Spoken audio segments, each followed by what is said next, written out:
We now recall cause number 23 CR 203, the state of Texas versus Asia Kiani Young, who is present with her attorney, Mr. Turk, and the state's attorney, Mr. Hamp, are present. Earlier, the defendant pleaded guilty to injury to a child with intent to cause serious bodily injury. This is a first-degree felony under our law. That was what she was indicted for. She later pleaded guilty to a lesser included third-degree felony of injury to a child. Is that what it was? Well, Judge, we actually, in prior proceedings, the indictment was amended on the record to reflect a third-degree felony. Okay. In lieu of causing serious bodily injury, as it was earlier indicted, the defendant pleaded guilty to intentionally and knowingly by omission causing bodily injury and mental deficiency to the child 14 years of age or younger. Correct, Your Honor. That's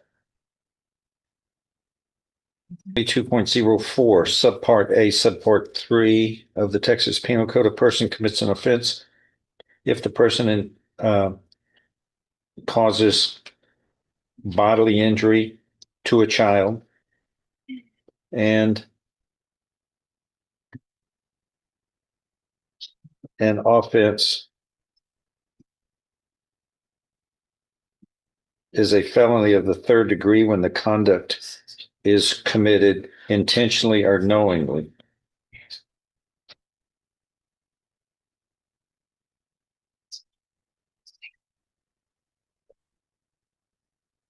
Everybody agrees it's section 22.04, subpart A, subpart F. Now look at. Yes, sir. That is the proper punishment.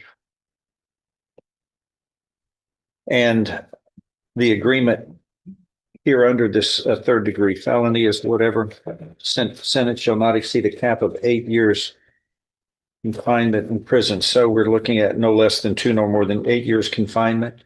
Deferred or unadjudicated probation is an option. And I think regular probation is also an option as well. 3 different options are available. Have the court had have the parties had an opportunity to review the pre-sentence report that has been prepared by the probation office, and are there any corrections or changes to it, State? State has, and we have no objections or changes, Judge. Defense has read it, and we have no changes, Judge. All right. Statement open and close. And also, did y'all have a chance to read? There were some letters that have been sent and to the court. 1, 2, 3, 3 of them. How about them? Or looks like from our family members because they were like they were typed on the same. They were emails to me, Judge. Same device. Then you've got 2 other letters that have been submitted to the court on behalf of the defendant. All right. So I am going to open and close on this one, Judge. Just in fairness to Mr. Turk, I want the record to be clear that what I'm asking for is the 8-year cap on this. I feel like leniency and all that was addressed when a prior prosecutor adjusted this lady's charge down from a first degree to the third degree. I want to point out before the court moves into listening to other comments that the co-defendant on this matter received 35 years. And that was a negotiated settlement at the time of trial docket when the exposure could have been higher. I mean, it was obviously a first degree felony, but that sentence is just and proper and addresses the actual serious bodily injury that was done to this child. So with those comments, I'll wait to make the rest of my argument in response, Judge. Okay. Mr. Judge, Turk. what Mr. Dylan Banks Senior did to the child, he was the one that actually committed the injuries to the child when Mrs. Young was not present. No one, and to include Mrs. Young, is trying to justify her delay in seeking medical care or excuse her delay in doing so. She has been remorseful. She has pled guilty. She is taking ownership of this. She voluntarily, if I understand correctly, spoke with the police and admitted that she apologized for what she did. She said what she did was wrong. But she was not the one that physically injured the child. She's the mother. She did delay in getting medical attention as she's pled guilty to. But she did eventually the child eventually got medical care. How? At Children's, I think they Texas Children. Texas Children. How did the I child think get they- you called and Yeah, when? probably several days later.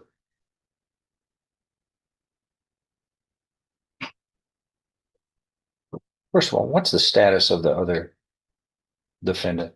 He received 35 years. And for the court's edification, Mrs. Young and Mr. Banks Senior, their parental rights have been terminated. Mhm. And my understanding is a child from what I saw in the PSI, the child has been adopted. Mrs. Young does have 3 other daughters, 2 of which have submitted letters to the court along with her ex-husband. The father of those 2 daughters, all in support of Mrs. Young finding leniency from the court. There's 2 other letters from Ms. Martin and Mrs. I apologize.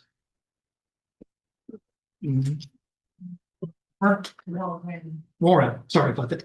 And support hers, kind of detailing Mrs. Young's past where she's had abusive relationships. She's had bouts of homelessness. Her parents had issues with mental health and whatnot. She's had a tough life, Judge, and she's tried to manage. And then the other letters say that she has been a caring mother. They haven't had any issues such as this. My understanding is that Mr. Banks Senior was an evil person, to put it lightly. He manipulated the family and did things that were just evil. And that's not to excuse what Miss Young did. She's not here. She's just simply asking the court to take into consideration that she has no criminal history. This is not who she is, but she's willing to take ownership of it and whatever remedy the court finds appropriate.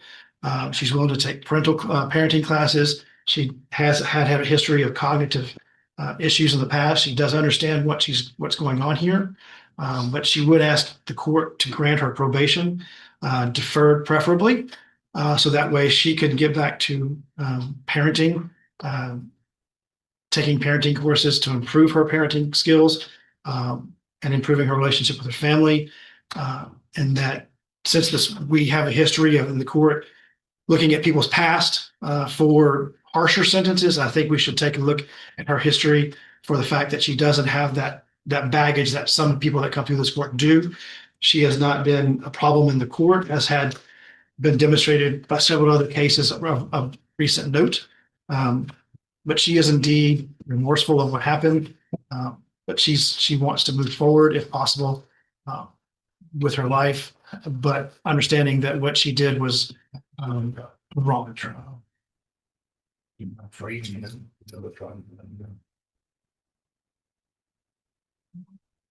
I don't know. I would see. All right. Anything else? No, Joseph. Did you want to say anything, man? no, sir. Okay. Go ahead. Stay. Yeah. All right, so clearly, we're only going to hold this lady responsible for her conduct. And as the indictment is here, it's all about her omission. She admits to police officers that She knew that the child had been injured and didn't act. Every minute that goes by impacts someone who's suffers serious bodily injury. And this situation was no less than 2 days, but could have been up to a week before the incident. So to label the other co-defendant as a monster and was responsible doesn't necessarily accept the responsibility for the parent of the child, who has the responsibility to do more than what she did. She did nothing whenever she knew that her 5-month-old child was suffering. That conduct in and of itself warrants prison time and does not warrant probation.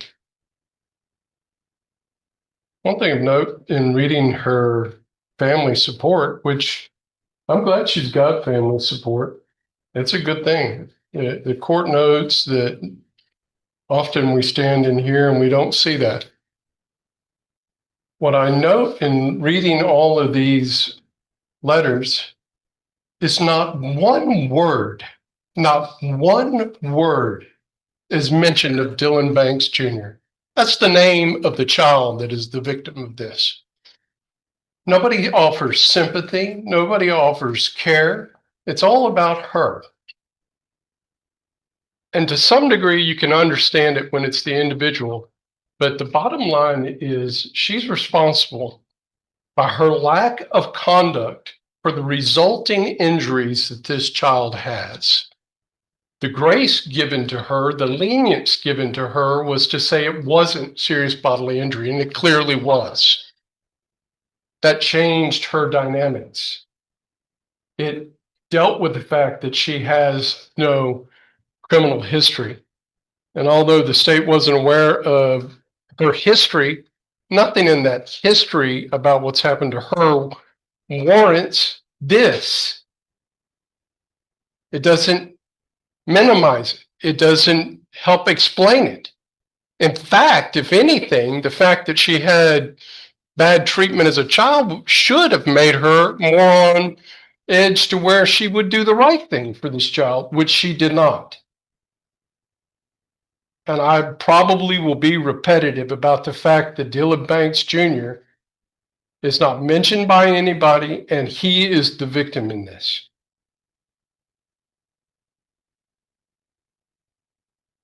When I read through this report, I agree with, and I probably should have led off with the fact that the officer, when they get down to this recommendation, says that the seriousness of this offense warrants a significant consequence.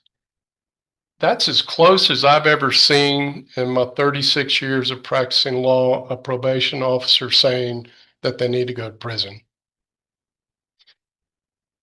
Often what we'll hear from the other side of this bench is because they write the potential terms of supervision that they're recommending probation. They're not. They're just telling Your Honor what should be done if we get there.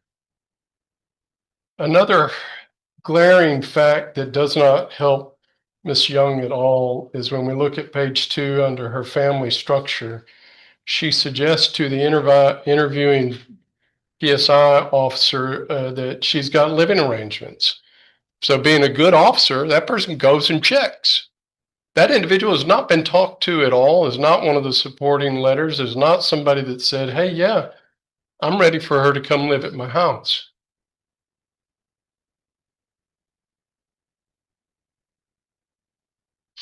I started out saying, and I'll end with saying, what happened to Dylan Banks Jr. warrants a prison sentence, and in my suggestion, it should be a term of 8 years.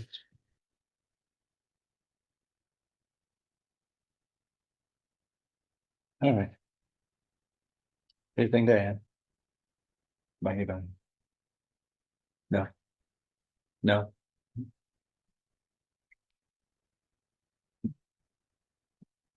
Okay. The court is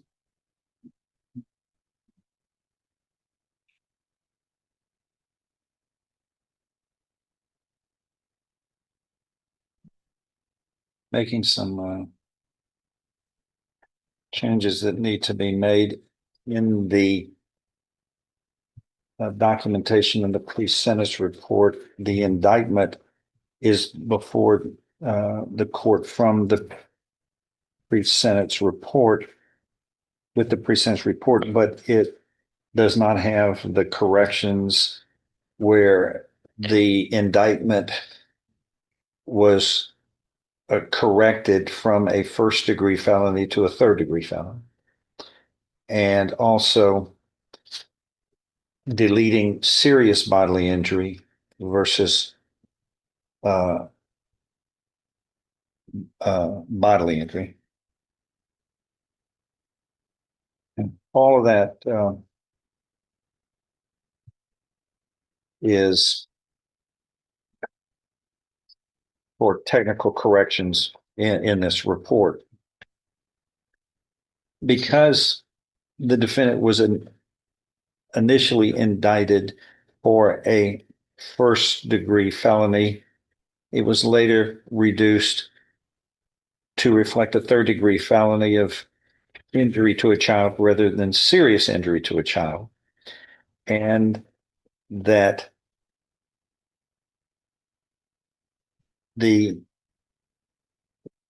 change of intention to intentionally and knowingly in the culpable mental states to cause bodily injury and mental deficiency versus serious bodily injury or serious mental deficiency were corrected and amended by the agreement of the parties, which changed this punishment range from a first-degree felony to a third-degree felony. This is why, and then the resulting agreement of a cap of 8 years.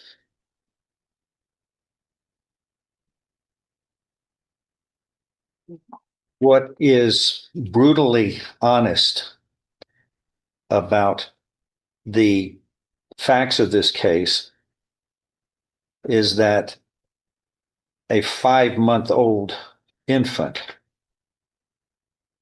the defendant's child, on January 20th of 2023, and this is now 3.5 years ago, was brought to Texas Children's Hospital in Houston by the defendant and Dylan Banks Sr., who were the parents. And the evaluations from the Children's Hospital revealed that the child had suffered serious injuries indicative of abusive trauma, which included multiple rib fractures, brain bleeding, brain tissue damage, bilateral retinal hemorrhaging, bruise to the neck, potential spine injuries, and was suffering from seizures. This was deemed critical injuries. The child was placed on a ventilator shortly after the admission, and then Child Protective Services and the Houston Police Department were alerted. And during the investigation, Banks' father admitted to shaking the child on January 13th, which would have been a full week before the child was brought to the hospital for care.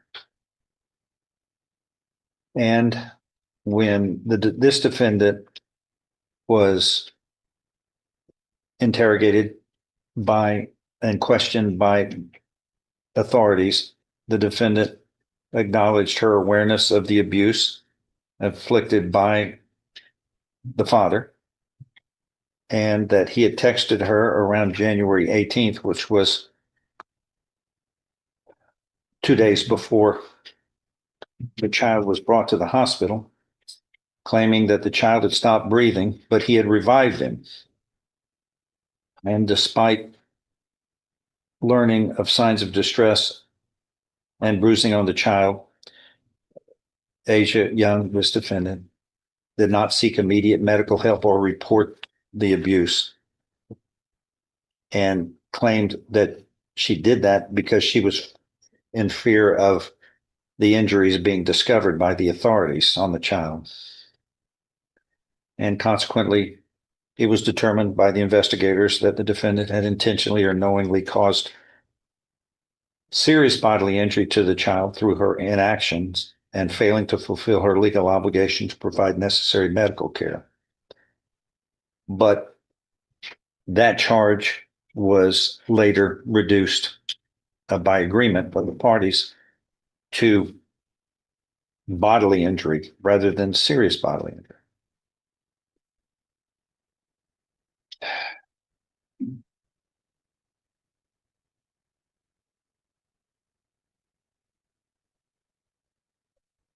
According to the recommendations from the probation office in the preparation of the pre-sentence report, it was summarized that given the nature and circumstances of the offense, the significant harm suffered by the victim, and the defendant's failure to take appropriate action despite having a duty to protect the child and obtain medical care for the child, the officer believed that the seriousness of the offense warrants a significant consequence.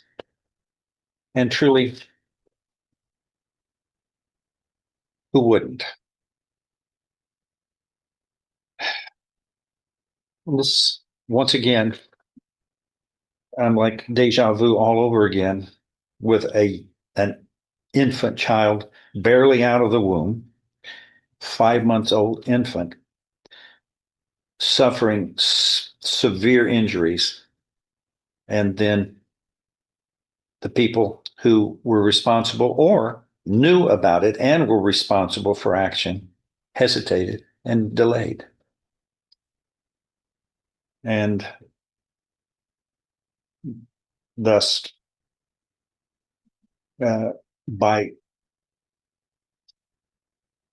failing to act, caused more of a dangerous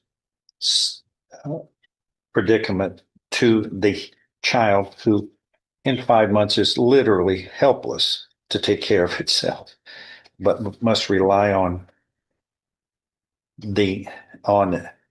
our creator and our nature, and the nature that allows the parents, the responsible parties to the birth of the child, to assume the responsibility of proper care, which was not done in this case. I don't believe anybody contends that this defendant had anything to do with actually directly harming the child. Isn't that right? I don't see anything in those four quarters. But days went by before the child was brought to help. And that is a parent's responsibility, in spite of the other parent being viciously responsible. And that's what resulted in his 35-year sentence. Now we're dealing with someone who may not have had direct contact with the harm of the child, in the harming of the child, but yet had a natural and creator-given responsibility and a lawful responsibility to seek emergency care as soon as possible. And that delay put this child into harm's way, greater harm's way, by continuing to suffer those serious bodily injuries. I mean, a child can't go along with brain bleeding and multiple rib fractures and brain tissue damage and retinal hemorrhaging. And those are going to ultimately probably result in long-term disabilities for the child during its life. So that's where we are on that. Anyone add anything? State, No, Judge. defense, You've summed it up. ma'am, you want to say anything else? If nothing further, I'm going to find that Asia Young, the defendant in this case, has pleaded guilty to the third-degree felony of injury to a child.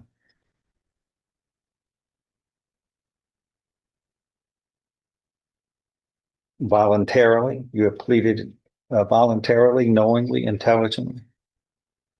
There was sufficient evidence supporting your guilty plea from State's Exhibit 1 admitted at this guilty plea hearing, which admitted responsibility under the law to find you guilty beyond a reasonable doubt. I now find you guilty beyond a reasonable doubt of this third-degree felony of injury to a child.